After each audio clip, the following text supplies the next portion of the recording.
Парист амьдардаг хосууд болохоо Винсент болон Софи нараа махны дэлгүүр ажиллаулдаг байв. Харамсалтай нь тэдний дэлгүүр тийм ч амжилттай биш бөгөөд үйлчлүүлэгч томцөөнө ирсэн хүмүүс нь Винсентийн махаа хачин маягаар иллэг хийж удаан бэлддэгт нь дургуйцдаг байв. Нэгэн өдөр цагаан хоолтнуудын бүлэг тэдний дэлгүүрлүүнд довтолж хананд будаг цацна эд зүйлсийг нэгдэн сүтгэж шилэн ханан дээр зураг зурна. Винсент тэднийг араас нь хөөж нэгийг нь барьж амжсан ч үлдсэн нөхд нь иргэн ирж Винсент рүү дайрна. Ингэснээр тэд найзыгаа аварч Винсентийг хэвлэх хэсэгт нөшгөлөөд зугтцгаав. Тэр өдрийн оройн Винсент Софи нараа найзууд болох Степа Марк хоёрыг зочилж банкнаас дэлгүүрээ засварлах зээл авах хүсэлтэнд татгалзсныг мөн удахгүй дампуурах гэж байгаагаа хуваалцав. Эхэндээ Стефан өрөвдөж байсан ч удахгүй нөхөр Марк нь өөрийн махны дэлгүүрээс ирэх мөнгө олдгийг гайхуулж эхлэв. Оройн хоолны үеэр Марк мөн баярхаж Винсентэд дэлгүүрээ хамгаалахад хэрэгтэй хэмээн буу билэглэв. Винсент зөвшөөрлгүй учраас авч явах боломжгүй гэж хэлсэн ч Марк хүчээр өгч бүр тоглоомын байруу буудаж үзүүлнэ. Гэртээ гарах замдаа Софи Винсентэд бидний харилцаа үнэхээр утгартай болсонд дургүй байгаагаа хэлээд би жинхэнэ нэр хүнтэй амьдрахыг хүсэж байна. Тиймээс салъя гэж хэлдэг. Гэвч Винсент түүнийг анхаарч сонсохгүй байлаа. Учир нь тэр саяхан дэлгүүрлүүнд дайрсан цагаан хоолтнуудын нэг хажууханд нь ундаг дугуй унаад явж байгааг олж харжээ. Гэнэт Винсент машина ухраана залууг дагаж эхэлсэн ч санамсаргүйгээр мөргөж амнасыг нь хөнөв. Айж твцсэн Винсент цагдаад мэдэгдэхийг хүссэн ч Софи зогсоож чи согтууруулах зүйл суусан мөн машиныхаа дэшинд буутаа явж байгаа учраас насан туршдаа хоригдсон шүү хэмээн анхааруулдаг. Мөн тэрээр өмнөх шөнө үтсэн нэг нь баримтат канон санаанд орж ирээд алдарт суврал алуурчны арга барилыг дуурайж зогцсыг жижиглэж хогны утанд хийж тараанахыг санал болгов. Удалгүй Винсент талигачиг махны дэлгүүрийнхээ ширээн дээр аваачаад ажилдаа ашигладаг багжуудаар задлж эхлэв. Том хэсүүдийг жижиглэн хэрчиж байх үед нэг чихэн унаж тэдний нохойг гинэт идэж орхив. Нохой дахин идэхийг хүссэн мэт хуцаж Винсент үлдсэн чихийг нь өгсөн нь түүний анхаарлыг татав. Ажил дуусны дараа Винсент унтах өрөө рүүгээ ороход Софи өөр нэгэн гэмт хэргийн тухай баримтат кино үзэж байлаа. Тэр түүнд бид салсан энд унтаж болохгүй гэж хэлв. Винсент арга буюу буудан дээр унтахаас өөр аргагүй болов. Маргааш өглөө тэр хит оройтож сэрсэн тул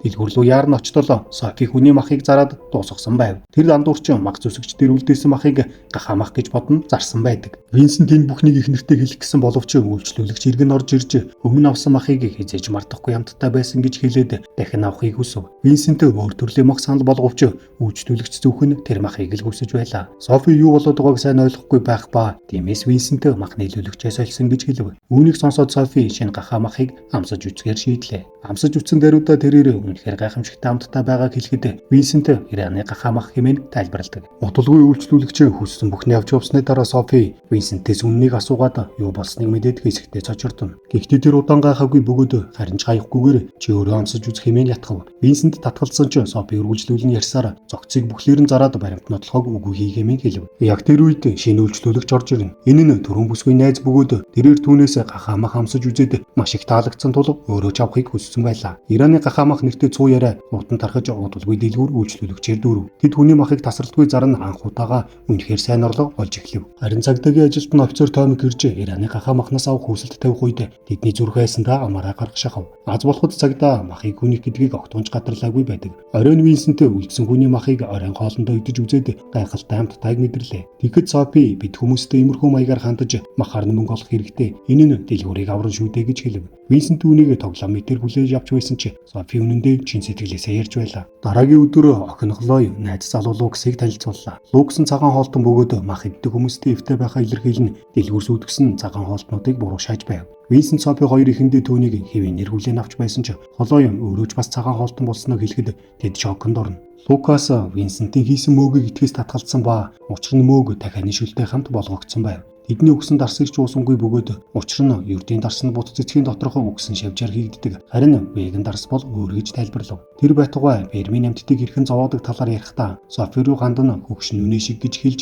түүнийг доромжилсан өнгөйстэй үг хэллэг ашиглав. Хлой Лукс хоёр явсны дараа Винсент уурлаж бухимдсандаа Софигийн гаргасан саналыг дэмжихэр болж хүн алхахыг нь зөвшөөрөв. Энэхүү тэд цагаан хоолтнуудын ресторанд очиж дараагийн бай болох хүнээ судалж эхлэв. Мах ихтэй стресс багтай хүн хайж байх ба галт тогооны тогооч нэлээд том биетэй байсан тул түүнийг ониллоо. Ээлжин дуусмагч Винсент түүнийг мөрдөж гэрт нь оров. Халааснасаа хутгаа гаргах үед тухайн хүн гэнэт орилж эхлэхэд Винсент сандран зүгтаа ноддог. Тэр машиндаа хүлээн суух Софи дээр очоод өөрийгөө хамгаалсан учраас би оролцсонгүй гэж бодол гэлв. Гэвч Софи түүний нүднээс үннийг нууж байгааг мэдэрч илүү сайн төлөвлөгөө хэрэгтэй хэмээн өөрийнхөө үтсэн гэмт хэргийн баримтат киноноос санаа авч шин санаагаа хуваалцав. Дараагийн өдөр Софи Винсент хоёр өөр хот руу явж хүнсний дэлгүүрийн гадаа цагаан хоолтнуудын бүлэгмийн гишүүн болж дүрийсгэв. Нэгээр тэднийг доромжлоход Софи түүнийг Лукасаас сурсан бүх мэдээллээрээ маргалдаж ницаана. Дахин нэг цагаан хоолтон нэр тэдэн дээр ирж баяр хүргээд тэдэнд хариулах зав өгөлгүйгээр системийг эсэргүүцэн яриа хийж эхэлнэ. Иймд Софи түүний ярианаас залхсан бөгөөд тэр нэг явуулахын тулд өвчтөе хүмүүст ажил нь орилж эхэлнэ. Дараа нь илүү илдэг цагаан хоолтон залуу ирж тэдэнтэй дэвчлэлтийн тухай ярилцсан. Хэсэг хугацааны дараа уг залуу хоёр хүнийг дагуулсан дахин ирдэг бөгөөд Винсент Софи хоёр гурвуулантай нэгэн зэрэг тулдаж чадахгүй гэдгээ мэдээд явахыг завдав. Гэвч уг гурав мах боловсруулах үйлдвэрс үүдэхээр төлөвлөж байгаа тэдэнд хэлдэг. Винсентэд гэнэт нэгэн санаа төрөхөд Софи дургуутсан чинь үл хайхраа нь тэдэнтэй нэгдэхийг зөвшөөрнө. Улмаар тэд махны дэлгүүрс үүдэхээр явах замдаа бүгдэд нь баг зүйлгдэг. Гэтэл нэг цагаан хоолтон залуу Винсентийг хаа нэгтээ харсан мэт санагдаж байна гэв. Тухайн залуу өмнө нь тэдний дэлгүүрийг сүйтгэсэн хүмүүсийн нэг байх бөгөөд хосууд түүнийг төөрөгдүүлэхийн тулд өөрсдийгөө цэцэгчд хэмээн танилцуулав. Үйлдвэр дээр очиход Софи уг газрыг найз Маркийн бизнес болохыг мэдээд цочирдож хүн харуулдаж бай гэж хэлэн гадна үлдэнэ. Винсент тэр гурвын хамт үйлдвэрийг сүйтгэж гал тавина. Бүр Маркийн зурган дээр шээж орхив. Үүний дараа тэд ресторан орж Софи Винсентийг найзаасаа урвсан хэмээн зэмлэнэ. Харин Винсент Маркийн шиг том сүлжээ бизнесний дэлгүүрнүүд жижиг бизнесүүдийг устгаж байгааг онцлон тайлбарлана. Мөн тэр стейк захиалдагч хүний мах шиг амтгүй байсан тул идэх сонирхол нь төрөхгүй байв. Винсент дахиж хүн алахгүй гэж шийдсэн ч Софи түүнийг олчгор хэмээн доромжилж асуудалтай үед үргэлж түүнийг түшдэг гэж үг хаяна. Энэ үгс нь Винсентийг уурлуулж тэр Софи руу сэрээ барин дайрах гэж оролддог ч өөрийгөө хянан зогсов. Гэтэл тэр хамт байхаа болно гэж хэлээд яваад өгдөг. Софи зөөгчдөө ярилцаж гэмт хэрэгтний тухай баримтат кинонд дуртай гэдгээрээ адилхан зүйл үзэх дуртай талаараа ярилцаж эхлэнэ. Зөөгч түүнийг гэрт нь хүргэж өгөхдөө махны дэлгүүрийг нь анзаарч цагаан хоолтон хүн махны дэлгүүрийн эзнийг хүргэж өгсөн нь инээдтэй хэрэг гэж хэлнэ. Зөөгчээр Софи зэйтэн хайж бүр түүнийг үнсдэгч Софи түүний хэлийг санамсаргүйгээр хазаж орхино. Цус гарсан тул түүнийг цэвэрлэхийг хүснэ угаалга өрөө рүү оруулна. Софи энэ үед Винсенттэй ярилцаж энэ нөхөр дараагийн ирангахаа байж магадгүй гэж хэлээд үнсэлтийнхээ талаар дэлгэрэнгүй ярьж түүний дургуйцлыг өдөөнө. Ууралсан Винсент хотоо хэрлэж эхлэхэд Софи баярлдаг. Гэвч Винсент тайван үний хамгийн амттай мах өгдгийг сануулж Софи зөөгчд массаж хийж Винсентэд бэлтгэл болгоно. Зөөгч Софи руу газар дээр нь үсэх гэтэл Софи өмнгийг хүсдэггүй. Энэ үед Винсент галт тогооноос гарч ирээд зөөгчийг нүцгэн байхыг олж харна. Энэ нь түүнийг дахин уурлуулж эцэст нь тэр зөөгчийг алах хүртлээ зодно. Гэвч яг энэ үед холоо гэртээ ирэх бөгөөд хосууд сандарч Винсент нүрээ загсны аквариумын усаар угааж харин Софи зөөгчийн хувцас болон цогцсыг нь буйдынгийн ард нуух болно. Холоо сэтгэлээр унсан байх бөгөөд Лукастай мууталцаж салсан гээд Лукас түүнийг нууцаар мах иддэг гэж сэжиглсэн бөгөөд махны дэлгүүрийн хүний охиныг цусанд нь махны хүсэл шингэсэн гэж хэлсэн гэв. Холоо тэр оройг эцэгтэйгээ өнгөрүүлж дэлгүүрийн махаар оройн хоол хийхийг хүснэ. Энэ үг нь тэднийг айлгаж орхив. Ингээд түүнд Лукастай дахин уулзаж боломж олго гэж ятгаад Лукас болоо сайн хүү шүү хэмээн итгүүлнэ. Холоо явсны дараа хос хоёр гэрээ цэвэрлэж цусыг нь арилгаад тэд цогцыг зүсэж эхлэх ба энэ хамтарлан тэднийг дахин ойртуулж буйг мэдрэнэ. Зөөгчийн дугуй гол руу шидэж оройн цогтой буудан дээр унтав. Маргааш өглөө Стефан болон Марк тэднээс сэтгэл санааны дэм авахыг хүсэж залгаад тэд дэлгүүрийг маяс үтгсэн гэв. Эхэндээ Софи гимссэн ч Стефан Винсентийн дэлгүүрийг илгэлсээр байгааг мэдээд сэтгэл нь хувирна. Цагдаа түмэк үүнийг Винсентийн дэлгүүрлүү дайрсан ижил ирдүхнүүд хийсэн гэж тайлбарлаж бичлэгийг үзүүлдэг. Стефан Марк хоёр засгаас нөхөн төлбөр авахыг шаардаж байх хоорондоо цагдаа Софи Винсент хоёртой чимээгүй уулзаж Иран гахаа маха дахин авчирж өгөхийг хүснэ. Тэр өдөр дэлгүүрийн гадаа урт дараалал үсэж бүх махан хэдхэн цагийн дотор зарагдав. Софи маргааш дахин мах ирнэ гэж үйлчлүүлэгчдээ хэлээд тэр орой тэд цагаан хоолтны ресторанд ажилладаг тоогоочийг булгайлж эхэндээ тэнэгэлсэн чи эцэст нь ваанан дална. Ийхүү хэсэг хугацаа өнгөрөхөд тэд цагаан хоолтог хүмүүсийг өөр аргаар ангуучилж алж эхлэнэ. Винсент ч хоёр томл бодлосоо сальж агнуурын сэтгэл хөдлөлд автдаг. Өдөр ирэх тусам үйлчлүүлэгч нэмэгдэж дэлгүүрийн дараалал уртассаар байх ба хос хамтран ажиллаж хүн алж хамт байхдаа бүр хөгжилтэй яриа өрнөлдөг болтлоо энэ бүхэнд дасаж эхэлсэн байдаг. Нэгэн орой тэд нэг цагаан хоолтны нэрийг дагуулж махны үйлдвэрлэлүү хаддаг ихийг санал болгоно. Тэр залуу маск сонгож байх хооронд Винсент утгаа бэлтэнэ. Гэвч залуу түүнийг анзаараад өшөглөн зүгтав. Хос түүнийхөө нойр орж хараа алдахад Софи тэдний адал явдал дууслаа гэж боддогч Винсент харанхуйд хэн нэгэн хөдөлж буйг сонсно. Энэ үед Софи тухайн залуугийн утас руу залгаснаар дуудлагын дуу түүний барьшлыг нэлчлэнэ. Залуу сандарч дахин зүгтхийг оролцсон ч